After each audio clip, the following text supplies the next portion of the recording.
ও শেফালি, এত জোরে জোরে খাচ্ছ, একটু আস্তে আস্তে খাও, গলায় ঠেকবে না তো। তুমি আমার খাওয়ার দিকে একদম নজর দিবা না, কয়ে থলাম। তোমার নজরের জ্বালায় যা খাই তা কিচ্ছু গায়ে লাগে না। সঠিক বলেছেন।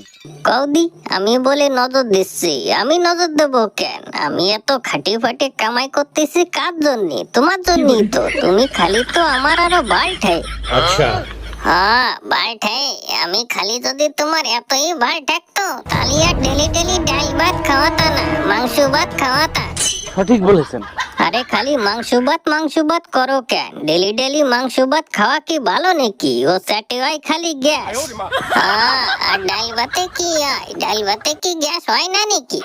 সত্যি তুমি বুড়ি হইছো বাতাসে, তোমার বোধ বাসছে কিছু নাই। ডাল ভাতে গ্যাস হয় তোমারে কি ডাকলো? ডাল ভাত খাওয়া যে কত ভিটামিন তা কি তুমি জানো? জম্মের ভিটামিন। ডাল ভাতে যদি এতই ভিটামিন হতো তাহলে আর আমি এত কাবু হতাম না। আচ্ছা, তোমার মেইন সমস্যাটা কি একটু খুলে মিলে কও তো। তোমার সমস্যা কি ডাল ভাত নিয়ে না কাবুয়া নিয়ে? কাবুয়া নিয়ে? তাই চলো ঘরে, মোটা বানাই দিচ্ছি।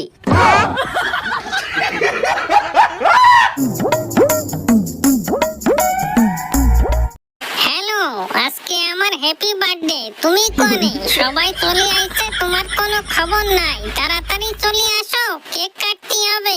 আচ্ছা, না, আজকে আমার পক্ষে আসা মোটে সম্ভব না। এদিকে মেলা কাজের চাপ, এই কাজ বাজ ফেলাই থুয়ে কেমন আসবো? না, আমি ওইসব কিছু বুঝি না। যতই কাজ থাক তোমার আসতে হবে, তাই আসতে হবে। তুমি যদি না আসো এই কেক কিন্তু আমি ধরবো না। তুমি কি পাগল নাকি? একেবারে গুরুগার আগে মতো কথা করছো। আজকের মধ্যে এই কাজ যদি আমি না করি আমার কত টাকা লোকসান হয়ে যাবে তুমি জানো? একটু লোকসান হলে তাতে কি হবে? মানসি ভালোবাসার জন্য লাখ লাখ টাকা উড়াই দিচ্ছে, আর তুমি তোমার জানুর জন্য একদিন কাজ বন্ধ করতে পারবা না। তাহলে কিরম ভালোবাসো? সঠিক বলেছেন। আরে তুমি বুঝতেছো না কেন? আমি মেলা ঝামেলার মধ্যেই আছি। আজকে আমার পক্ষে আসা একদমই সম্ভব না। আমি ওইসব কিছু বুঝি না। তুমি আসবা তাই আসবা। তুমি না আসলে এই কেক কিন্তু আমি কাটবো না। নে আর বাপ দেখাস নে, এই বুড়ি বয়সে আর কত বাপ দেখাবি? ও আসবে না নে, তুই কেক কাটবি নাকি তাই কাট।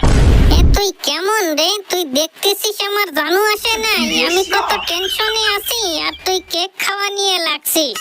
তাই তুই কি করবি? তোর নুনু তো আসতেছে না, এখন কি কেক নিয়ে বসে থাকবি নাকি? সঠিক বলেছেন। দরকার হয় বসেই থাকবো। এই কেক আমার দ্বারে বড় না, আমার দ্বারে আমার জানুই বড়। আচ্ছা, তাই তো নুনুরি নিয়ে তুই কেক কাটতি, আমাকে ডাকছিস কি চ্যাটতি?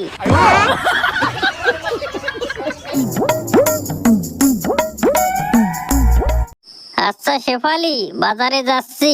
বাজারের থেকে তোমার জন্য কিছু আনতি টানতি হবে নাকি? হ্যাঁ, আনতি হবে না তাই? আনতি তো হবে মেলা কিছু। বুঝতেছি না কোনটা থুয়ে কোনটা খাবো। এতে আবার বোঝার কি আছে? যেটা তোমার সবচেয়ে বেশি দরকার না হলে হয় না, সেটা কও। তাই ঠিক আছে, জিন্স প্যান্ট আর চুড়িদার নিয়ে এসো। জিন্স প্যান্ট আর চুড়িদার? সে ঠিক আছে, জিন্স প্যান্ট আর চুড়িদার তো আনা যাবে, কিন্তু একটা কথা কৌদি, আমাকে বাড়ি তো কোনো বাচ্চা কাচ্চা নাই। এ জিন্স প্যান্ট আর চুড়িদার পরবে কিডা? আর কিডা? আমি পরবো। আর মারছে। ও শেফালি, তোমার তো বয়স হয়ে গেছে। এই বয়সে যদি জিন্স প্যান্ট চুড়িদার পরো তাহলে মানসি কি কবে নে? সঠিক বলেছেন। মানসি কি কবে? আমি কি মানসির খাই না পরি? তাছাড়া আমার বিটা কামাই করতেছে, আমি কি পরবো কি পরবো না সেটা আমি বলবো। তা দিয়ে মানসির কি কাম? তা তো 100 বার। কিন্তু শেফালি, তুমি মানো আর না মানো, বয়স তো তোমার হয়েছে। তাই জিন্স প্যান্ট চুড়িদার পরলে কি তোমারে মানাবে না? মানাবে না মানে তুমি কি করতে চাও? আমি দেখতে খারাপ, অসুন্দরী? একটা কথা মাথায় রাখো, এখনো যদি আমি সাজে গুজে স্টাইল দিয়ে দাঁড়াই, ভালো ভালো বিশ্ব সুন্দরী দিয়ে আমার সেটের ধারেও আসতে পারবে না। আন্ডারস্ট্যান্ড?